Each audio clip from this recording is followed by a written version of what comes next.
Alright guys, Tom here and welcome to a new video, and today I'm going to be reviewing SummerSlam 2012, which was last night on the 19th of August 2012, and I'm going to be reviewing the whole show, what I thought of it, what I think I didn't really like about it. There was a lot of things I didn't actually like about it, but it was pretty good. We didn't get a lot of new champions, which I thought we would do, but I'm just going to go over it, the whole thing, today. Okay, so half an hour before the show, we did get a pre-show on YouTube. It was Santino Marella against Antonio Cesaro for the United States Championship.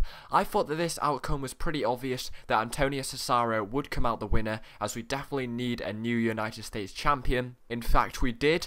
The match was actually really good. I probably enjoyed this. The entertainment side, one of the best matches we saw of the whole SummerSlam 2012. Santino Marella went to look for the Cobra and tried to hit him with a Cobra, but Cesaro got it and ripped it up and threw it in the corner. Multiple times Marella tried to go and get it, but he couldn't, and then he went into his pants and got another one, which was funny, but he got distracted by Aksana, Cesaro's girlie, and he got distracted. Apparently Cobra got distracted, and then he got finished off by Cesaro with a gut wrench suplex. 1, 2, 3, and Cesaro was the new United States Champion. His first major championship in the WWE, and I'm pretty sure it's not going to be his last. We definitely needed a new United States Champion. It kind of shows that WWE aren't that bothered about the championship. By having it on a pre-show, maybe we'll see it in full shows again. I'm not sure. I would really like to see this. It is still a championship. I'm not sure what difference it is between the WWE Championship and the United States Championship. It's still a championship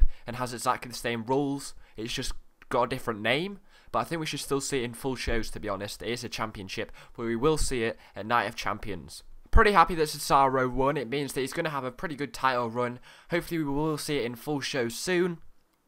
It is still a championship, like I said, and now the championship isn't a joke by having Marella with it, and we have a pretty decent guy who's holding it. Then SummerSlam actually starts. We finish the pre-show and the SummerSlam, the actual PPV starts. I'm watching it on my stream. I never buy it, I don't see the point, but I'm watching it on my stream in this little screen, and we get some nice little highlights of moments of all the other 24 SummerSlams. So we get the highlights of when it was at Wembley, the other stadiums in America, all like the awesome times, the Hell in a Cells, everything like that. The cage matches looked pretty cool. It lasted about 3 minutes, and then we get some awesome pyro. The pyro was really good. It went all the way around the arena. There was like this little circular stage and everything. It looked awesome, and we got this awesome pyro, and then we got Michael Cole and Lawler just introducing the show and everything, and then Vicky Guerrero comes out. I was half expecting this match to be later on. I was kind of surprised that we got this match first. I thought that it would be the second to last match, kind of in between the John Cena match and then in between the Brock Lesnar and Triple H match. But I was surprised that we got this match the first, but we went with it, and it was probably one of the best matches of the night. It was really good. So Jericho was in it to prove that he could win the big one, and Ziggler was trying to prove to Chris Jericho. It was all about Chris Jericho for Ziggler, really. He wanted to prove to Jericho that he couldn't win the big one anymore, as Ziggler thinks he is the big one because he's missed the Money in the Bank for 2012. Ziggler got Jericho in a sleeper hold, but Jericho managed to get out by pushing him into the corner to break the hold. Something that was awesome was Jericho climbs up to the top rope and hits Ziggler with 10 punches to the head before giving him a huge hurricanrana, which was crazy. It was just out of the blue. It was so good from the top rope, and it was awesome. Everything went really smoothly with that move. Ziggler hit a leaping DDT for a 2 count. Thought it was going to be 3, but it was actually 2.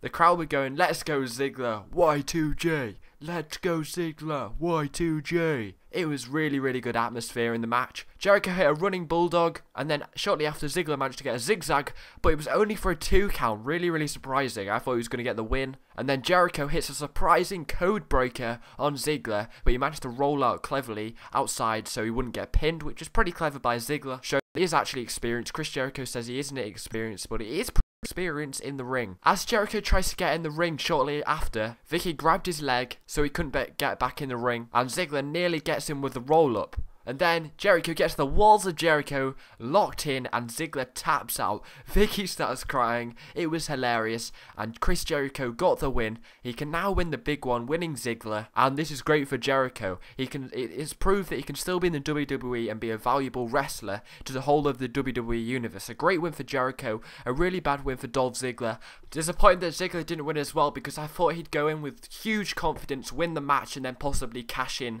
the Money in the Bank in the same night against whoever won the World Heavyweight Championship, but he didn't win, so I didn't hardly expect him to cash it in after that. We then get a tiny little segment with Brock Lesnar and Paul Heyman and Matt Striker interviewing them.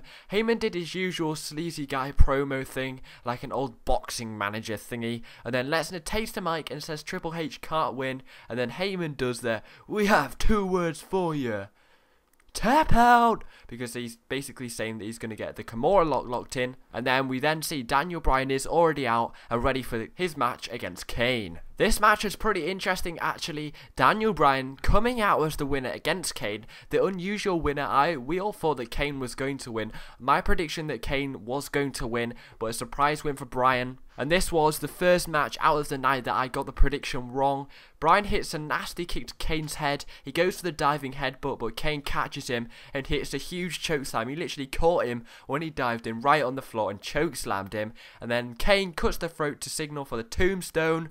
And Bryan breaks out and rolls up Kane quickly for the win. 1, 2, 3 and got the pin. It was so quick. The match was over really quickly. Bryan immediately left the ring and Kane ran up the ramp. And then we saw like crazy cutscenes where he was ripping everything up backstage. People were running away and it was just complete havoc. And then it just cut off to a retarded commercial that we got. We got quite a lot of commercials that night, which is kind of annoying. And we got the next match coming up for the Intercontinental title match, the Rey Mysterio versus Miz match. And I half expected Rey Mysterio to come out the winner, as he was just a weird opponent to be. It was just a weird announced opponent that Miz was going against. We didn't have any lead to why Rey Mysterio was actually going against the Miz. So I was really surprised that Rey Mysterio was actually the opponent for Miz at SummerSlam. So I half expected that the WWE were trying to push Rey Mysterio, and I thought that he would come out the winner. Rey Mysterio came out with like a Batman suit, which looked awesome. Where's RVP when you need him? And then Miz came out to his usual slightly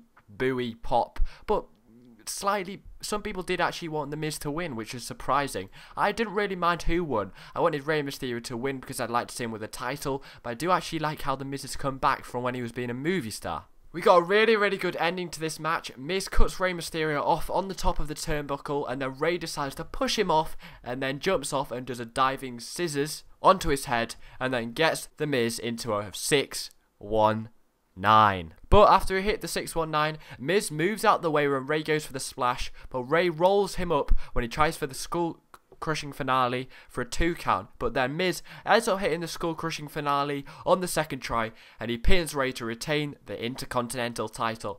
Pretty surprising match, a fun match as well. Half expected Rey to come out the winner, as if WWE were pushing him. Why else would he be in the match? I'm not particularly sure, but I'm not surprised if he would become the Intercontinental Champion soon. It looks like they're pushing Rey Mysterio ever since he came back to the WWE, so I wouldn't be surprised at all if he was a champion within the next few weeks. So a pretty exciting match overall, but then we got the most exciting match of the whole night. Sheamus versus Alberto Del Rio for the World Heavyweight title. Brock Lesnar versus HHH and the John Cena, CM Punk and Big Show match. Both were really bad matches, to be honest. This match was the key match for me. I thought it was really good. Sheamus missed a bro kick, but then Alberto Del Rio kicked him out of the ring and sent him flying into the steel steps. What happened next was awesome. I thought it was really good by the WWE. Really entertaining, what I thought. Del Rio dropped Sheamus into an exposed turnbuckle, then hits a big running enziguri for a huge 2 count. Nearly 3, but then Del Rio starts blaming the referee for some reason, and then Rodriguez tries to throw his shoe to Del Rio, whilst the referee had his back to both the superstars, but Sheamus catches it and quickly hits Del Rio with it. He threw it out of the ring and then hits an Irish curse for a pin, and 1, 2, 3, Sheamus won. The referee didn't know anything about it, and Alberto Del Rio had his foot on the rope, so Sheamus shouldn't have won. Alberto should have won due to disqualification. I really wanted Alberto Del Rio to win, and then Ziggler cashes in, so he had a new champion and didn't have to see Alberto Del Rio and Sheamus ever again, but it looks like we have to have a rematch. If Booker T decides that Alberto Del Rio had his foot on the ropes and should have won by disqualification. Although he wouldn't have won the title due to disqualification, it ruined his chances of winning the World Heavyweight title, so we'll have to see on SmackDown what happens. So we've had four matches where it's been Alberto Del Rio versus Sheamus for the World Heavyweight title. If we get this a Night of Champions, it's going to be absolutely ridiculous. That'll be the 5th time we've seen these two be in a match together for the World Heavyweight title. I'm half hoping Sheamus gets stripped of the title, even though I do look like the guy, but when Alberto Del Rio was shown having his foot on the ropes in the replay, The crowd booed the decision that Alberto Del Rio lost, and I kind of got a sense that Sheamus was a heel, but he's not. But you kind of got the sense that he was. Nobody was really cheering. It was kind of boos echoing around the arena. I'm not really sure what WWE wanted from that win, but it really wasn't how it should have been. We then get a replay from the pre-show where it shows Triple H telling the referee that the match is no disqualification match and it will only end by pin or count out. So it won't get rope breaks or anything like that. So if he gets in the Kimura lock, he cannot get the ropes, the match will carry on. Triple H wants a fight. We then see the primetime players come out for their tag team match against Kofi Kingston and R-Truth with Lil Jimmy. I nearly expected this whole match to finish in Kofi Kingston and R-Truth losing their titles to the primetime players Titus O'Neil and Darren Young. It didn't happen. I'm not sure why. They really need to pass on this title and give it to new young talent, being the primetime players. Kofi made a tag to Truth, and Truth literally hit all his finishes on Darren Young. Kofi low bridges Titus and hits a crossbody on the outside, so they are out. And then Young rolls up Truth for a near fall. Truth hits his finisher out of nowhere, and the champs retain the title, making Truth and Kofi the winners. Darren Young couldn't do anything as he was on the floor outside the ring. Truth and Kofi retain the title, still the tag team champions. Not sure why WWE have made this decision. I think the primetime players should have been the new champions. Even the primetime players have proved they can win against Truth and Kofi on their own. And Truth and Kofi aren't even that good of a tag team. They're just really, really good faces to the WWE. Darren Young and Titus O'Neil have so much more talent. So that match was pretty disappointing actually, and probably the worst match of the whole night. 3 out of 10. I would have literally have given that match 3 out of 10. It was a really, really poor match. We then get the triple threat match. As you can tell, I'm pretty tired. But we then get the triple threat match. Cena comes out first. Pretty surprised about that. He usually likes to come out last when it's a big match, and Cena randomly talks to the camera. You can't really tell what he's saying at all. I always understand what he's saying, but I can't make sense of what he's saying, if you know what I mean. Like, I can hear what he's saying, but I can't make sense of what the hell he's on about. The Big Show comes out, not a boo, not a cheer, just the usual, and then followed by Punk, who comes out to a huge pop, and he has pink trunks, which really, really didn't look that good on him. Big Show was in complete control the whole match. It was ridiculous. And then something really, really predictable happened. CM Punk hit Show with a high knee 3 times in a row. And then Show pushes CM Punk off when he tries to go for a running bulldog. But then Cena hits the Fame Asa from the top rope. And Big Show is down. And then Punk takes advantage of this, submits him on the arm. And then Cena jumps on and puts an STF onto Show at the same time. So predictable. It's obvious that Show is going to tap out. He taps out, the bell rings, both men goes to each of the corner on the ring and start celebrating. It looks so stupid how they just run off and don't notice each other and celebrating as well. And then Cena and Punk then decide to go to the referee after about 10 minutes of celebrating. The referee doesn't know, and then AJ comes out, starts deciding for about 20 minutes what to do, and then finally decides to get the match to restart. The bell rings, and then both men turn around into a chokeslam, a double chokeslam from Big Show. Show tries to cover Cena, Cena kicked out, and then he tried to cover Punk, and Punk kicked out as well. Show tries to go for the WMD, but he misses as Cena hits the AA. AA meaning Cena is going to win, but then Punk throws Cena out of the ring and takes the cover to win and retain the WWE Championship. Bad move by WWE. Personally thought that Cena should have won this. Definitely not Big Show. CM Punk's been the champion since November in Survivor Series. He's nearly taken over Cena's reign of the WWE Championship over 250 days. It's looking bad for Cena. He hasn't had a championship run this bad ever, and I personally don't think CM Punk should be the champion anymore. New champion is definitely needed.